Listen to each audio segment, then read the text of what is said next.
to just launch.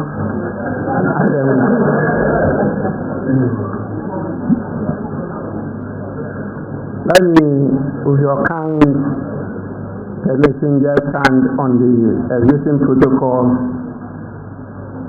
and to say how pleased I am to, on behalf of Parliament, the members of Parliament, the staff, our supporting services, warmly welcome all of you through the comfort of this auditorium, which you all know is named after one of our great speakers of Parliament, the one I'm struggling to equal.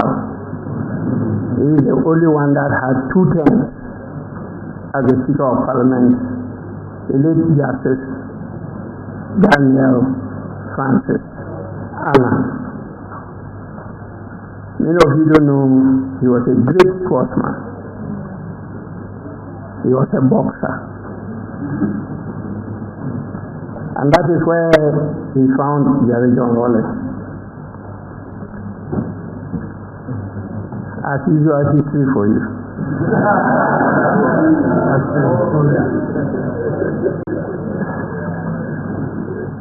In fact, you've made my day. I see all of you here. I'm so happy and satisfied. When you were mentioning the name, I was wondering until you mentioned that you were a commentator, how you got to know all these great people. And then I started looking for his name, and I discovered it on the agenda, Henry Asante. I said, but where is he coming from? You know, some of the hidden talents that we have. He says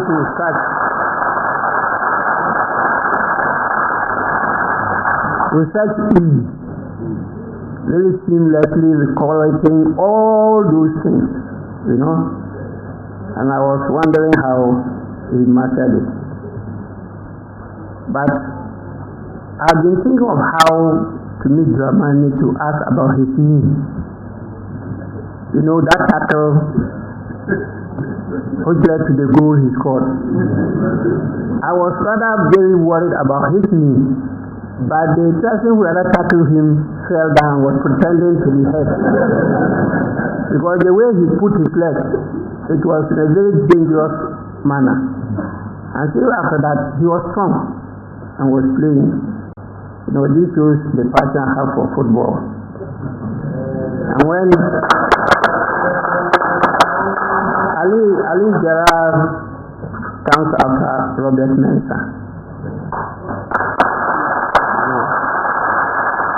that was a great talent who could dive like, impossible. But you know, Robert Mensah used to do it twice. And with his cap, it was magical. And you know who he took after? Great goalkeeper from Russia. You know, you have to be paying me more. So we are always happy, joyous to welcome you to Parliament. This second edition of the Democracy Cup,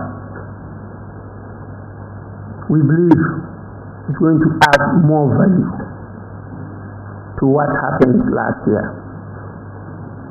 Because we get a great man together with his private enterprise to support us.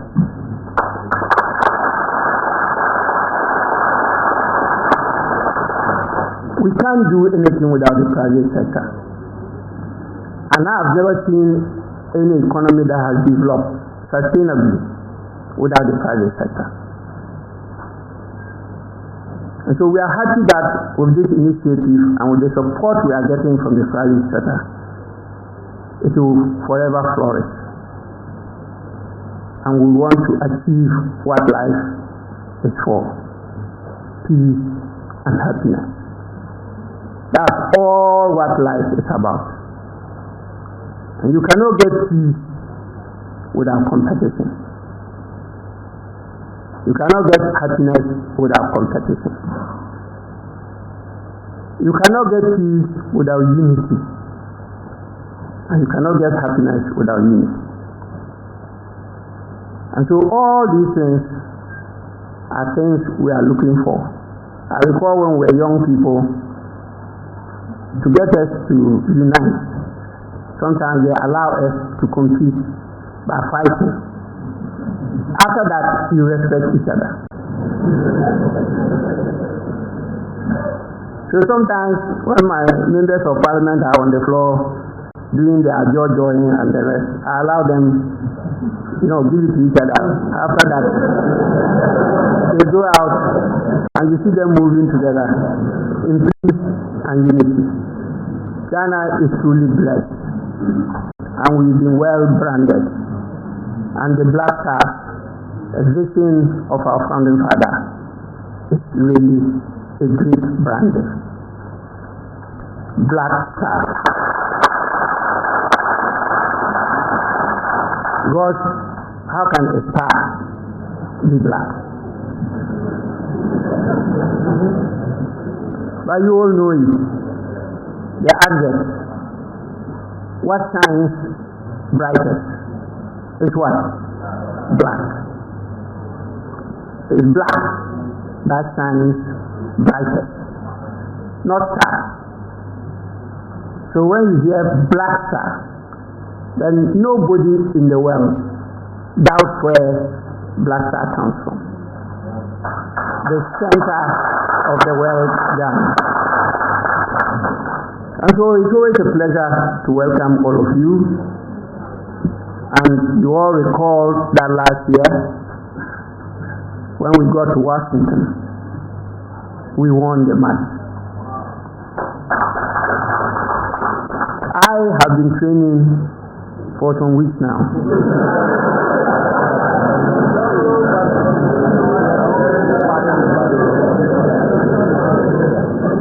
I'll be there myself to score goals. That is how we started football in Parliament. Our coach is still here. Yes, I used to be in the Parliament 11, and we played other parliaments. So there's history to this whole thing.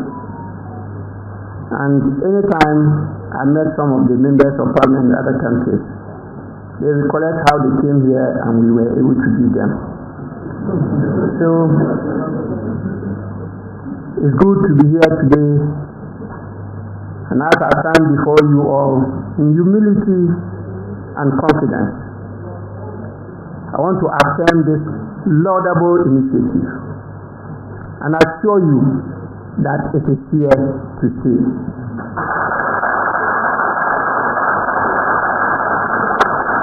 The Democracy Cup is here to make a lasting impact on our democratic development. The launch of this second edition is a powerful testament to what we can achieve as a nation when we commit to a shared vision and work together with purpose.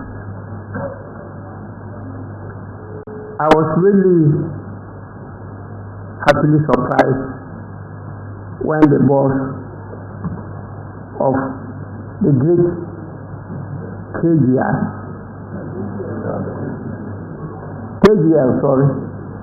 came to my office. And I was wondering what this gentleman was going to get in the investment he's been putting in football. Well, he narrated all what he's done, and our Reverend Pastor, who is now acting as the clerk to Parliament, You know, his real career is a reverend pastor. And after Parliament, he will still be the same reverend, preaching. You know, he came with him, and then our colleagues from the Premedal company that supported us last year. And I listened to him, and when he left, I kept on wondering. So, there are some people who love football more than me. Because I have a football team, and sometimes you sit down, you are wondering how you pour so much money, and they go into the game, and they lose. And that's the end of your money. I've been doing this for some time now. But no society develops without charity. We must all try to have that gift.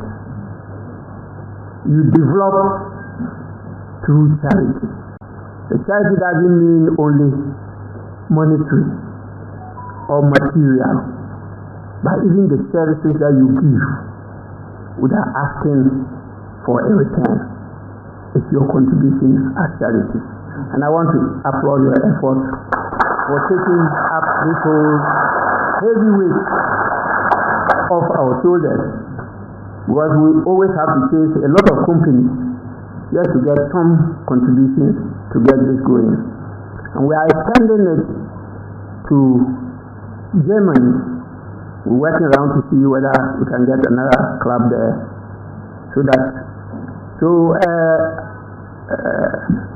Fabu,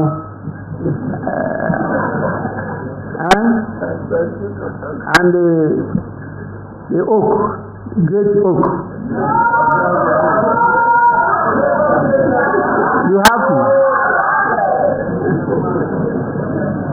to prepare, because we are going further and further. It's not only Washington. We are looking beyond Washington. Because that team is not strong. We will continue to give them many times they face us. So I'm happy to have you here. And through what you did in the first launch, we're able to move around the country. And I took members from region to region, and they played not only football, other games. And this is what this whole initiative is about. We conceive it as a civic platform, one that brings Parliament closer to the people by harnessing the unifying, energizing, and cultural power of football. When I met George Weah, the former president of Liberia, at his home, we almost forgot why I went there, and we were talking about football. One of the things he told me was that after football, we are playing together, you hit me hard, I fall, I get up and move away. When I also get the opportunity, I hit you hard down. I only make sure I don't commit foul. Then that's all. That's what football is about. It's a game. You don't get angry. And once you are able to develop that culture, then you are developing the democratic culture. That is what life is about. It's about differences. It's about competition. But these are meant to make us peaceful and happy. Because we are just passing through. And so I see this initiative not just merely as a sport, but it is a soul. It is an identity. And it is a community. And here we are, the community of people who love football. So driven by our desire to build on last year's success, the Parliament of Ghana, in close partnership with Premival Media Limited, they actually do a lot to get these things going. We've been securing title sponsors, and as I told you this year, we had a Savior come in. So by every standard, there is no small achievement. We think that this is a great achievement, and I want to applaud my colleagues, members of Parliament, and the staff for the anchorage they given to this initiative. It's a commitment to a long-term vision, a vision of using football to entrench democracy in the culture of our country. We are also using it to try to inspire and encourage Ghanaians to have long-term thinking, to act boldly. Many of you are here. One pastor, this Mensa Otado, who uses the term, you have village mentality. Any small achievement, you are satisfied. You don't have people who think ambitiously. I think our brothers in Nigeria do better than us in that direction. Oh, you are here. That is true. And so we are trying to think bigger than ourselves, knowing very well that when we get the foundation right, those up ahead will push it higher than even our dreams. And so I'm always encouraged that many of you sacrifice your time to come and support us, to carry this to the whole nation. A key feature of the 2025 edition is the investment of part of the proceeds into professional FIFA certified training for physical education teachers in senior high schools across all the 276 constituencies of this country. That is what we are picking up in this second edition. So you see that we are taking it beyond what we initially envisaged, and we're taking it back to the people, trying to catch them young, so that please, when they learn from this legacy that they left, our football will become greater than we ever imagined. I was really very happy to see the Black Stars, the Black Queens, as you say, perform the way they did. I didn't expect that from them. So, okay, you are on the right course. You can't always be lucky when you are taking penalties. So this time around, again, I think God did not smile in our direction, so we lost the penalty. If not, they performed very, very well. We were expecting to meet our brothers and sisters from Nigeria in the final, but it has been only as usual, West African rivals. So God said no, allow it to be north and west. We are not deterred at all. We'll come and prepare, and we'll go back stronger. So the intervention is not just symbolic, it is strategic. It's a deliberate effort to equip our physical education teachers with the skills and exposure needed to identify, nurture, and develop young football talents from the grassroots. We, those who are grassroots, we enjoy the football even more than the footballers. This Jamal group is here, the music and the dancing. Whether you are scoring or you are losing, they are enjoying their music and their dancing. We enjoy it more than you. And I used to be part of them at the Accra Sports Stadium. And when I was in Lagos, I used to lead students to come and sell tickets at the Accra Sports Stadium.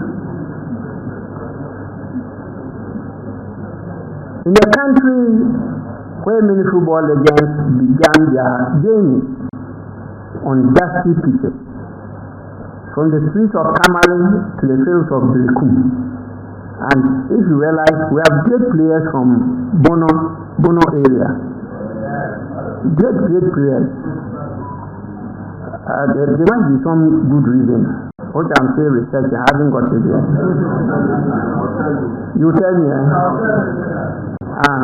were they using tools like we did when we were kids?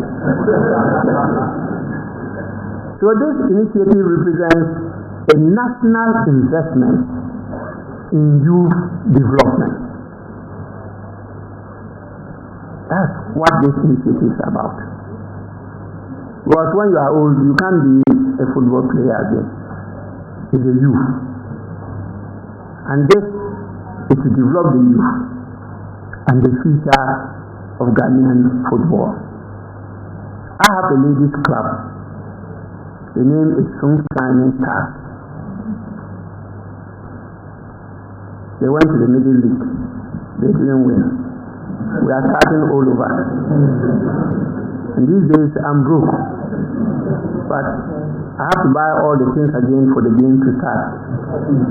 It's not easy. We manage it. And I've invested a lot in AstroTurf field in my district. I think I took some of the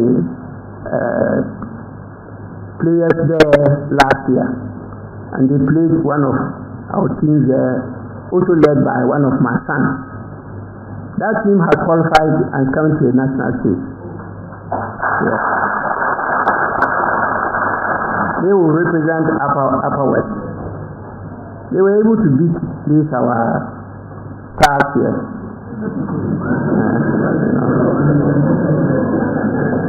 We are doing this because we want in the next match, don't pity or sympathize with us. Play your game. So this year's match will feature a thrilling clash once again between the two giants of Ghanaian football. Great Accra House of Oak and our historic civil city rivals, Accra Great Olympics.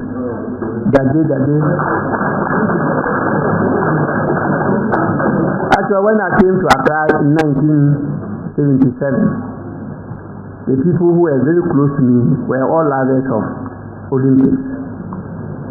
And they used to sing that day, Ketu, something.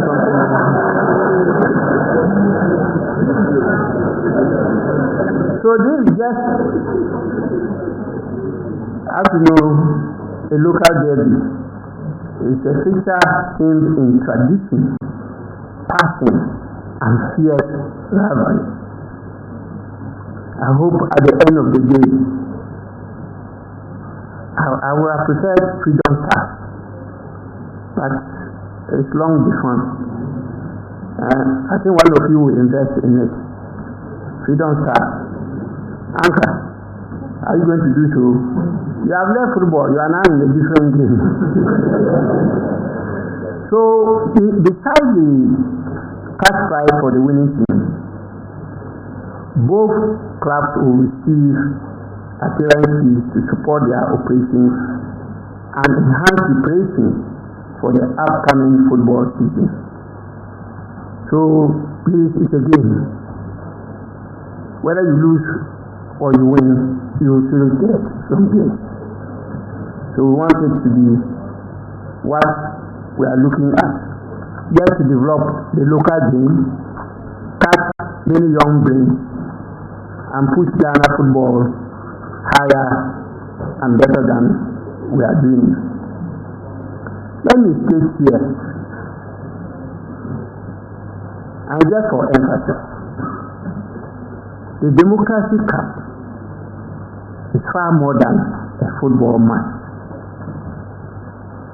It is a celebration of democratic resilience. We have been along this journey for 30 good years. By the blessings of the Almighty God, I've been through all the 30 years. I'm now in my 33rd year. Since some of you were not born by then. And so, I am satisfied with how far we've gone. But we decided to link Parliament to football because we speak a language, the language that football speaks, which all Ghanaians should understand. As of now, it has not been understood. But I realize my colleagues on the floor, they have some boldness in saying whatever they say. And in doing so, they build trust. They foster civic engagement. As they give it to each other, we are expecting our followers to do the same with our physical. We don't want that. You can talk, you can debate vibrantly, you can get angry, but don't go beyond somebody's nose. Don't touch it. Your freedom ends where the person's nose begins. And so we're doing all this to try to rekindle the belief in the promise of democracy. Yes, football is a game, but behind the spectacle lies a deeper national purpose. And that deeper national purpose is also linked to education. It's not just only about the civic awareness, it's also about education. It's about engaging the youth. It's about shaping the future. And you know it all started in Ghana here for our continent Africa.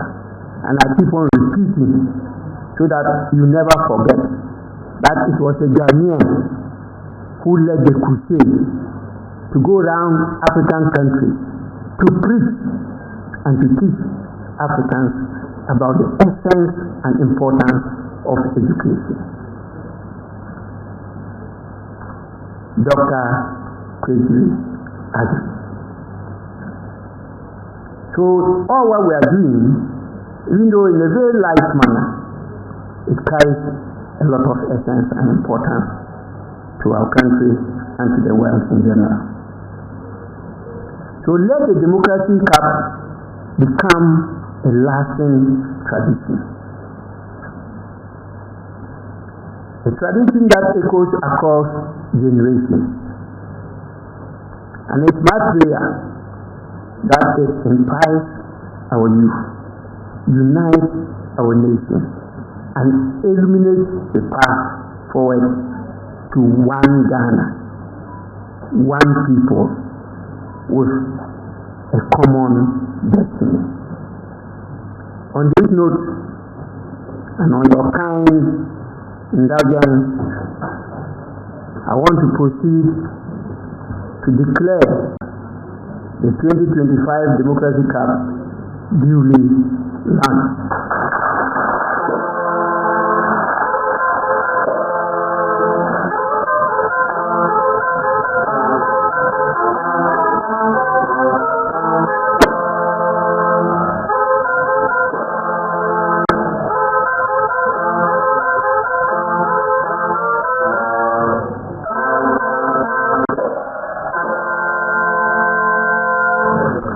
May God bless the Parliament of Ghana. May God bless our football fraternity. And may the good Lord bless us all. I thank you for your attention.